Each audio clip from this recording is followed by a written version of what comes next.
Feel. നമ്മളിവിടെ വന്നിട്ട് പഠിച്ച ആദ്യത്തെ അറബിയ. സ്പോൺസർ കഫീൽ.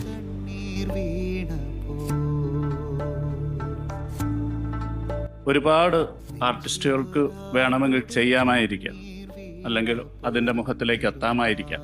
ബ്ലസ്സി പറഞ്ഞത് അപ്പം നമ്മൾ വിചാരിച്ചോ വേറെ ആരെങ്കിലും വെച്ച് ചെയ്യും, പക്ഷേ പൃഥ്വിരാജ് അല്ലെങ്കിൽ ഈ സിനിമ ഇല്ല. ശരിയില്ല. ചേട്ടനോട് വന്നിട്ട് എത്ര കാലമായി?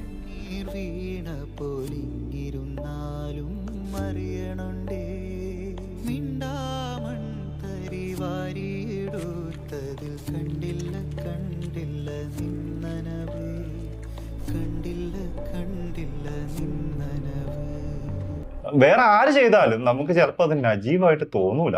എല്ലാരും പൃഥ്വിരാജ് അല്ലല്ലോ, എല്ലാവർക്കും അങ്ങനെ ആവാനും പറ്റൂല. അത് വേറൊരു മനുഷ്യനാണ്, അത് നമ്മൾ അത്ഭുതപ്പെടുത്തുന്ന മനുഷ്യനാണ്.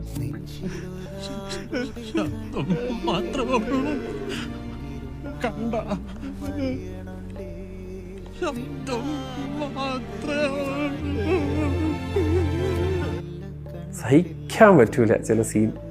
അങ്ങേരുടെ ബോഡി ട്രാൻസ്ഫോർമേഷൻ ഉണ്ടല്ലോ, ആ ഫ്രെയിം കാണാൻ വേണ്ടിയിട്ട് ഈ സിനിമ വർത്താണ്.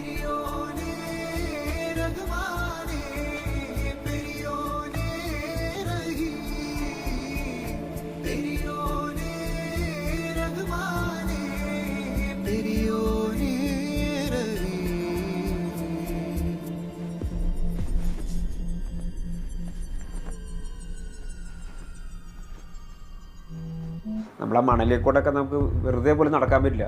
പുള്ളി ഈ ഒരു ശരീരം വെച്ച് അങ്ങനെ അതിൽ ഓടുകയും അത്ര സ്പീഡിൽ നടക്കുകയൊക്കെ ചെയ്യുമ്പോൾ ടയർഡായിട്ടുണ്ട്. 1-2 സീനൊക്കെ ഷൂട്ട് ചെയ്യുമ്പോൾ പുള്ളി തളർന്നു വീണിട്ടുണ്ട്.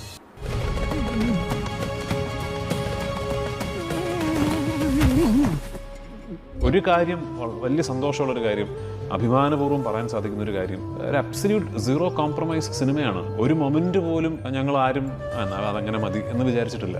സ്പ്രേയും ടേപ്പ് റെക്കോർഡറും ടിവിയും ഒക്കെ ആയിട്ട് എയർപോർട്ടിൽ വന്നിറങ്ങുന്നവരെ കാത്തു നിൽക്കുന്നവരുടെ കൂട്ടത്തിൽ എന്നെ നോക്കി നിൽക്കുന്ന സൈനുവിനും മോനും കൊടുക്കാൻ ഇനി എൻ്റെ കയ്യിൽ ഈ ആയുസ് മാത്രമേ ഉള്ളൂ.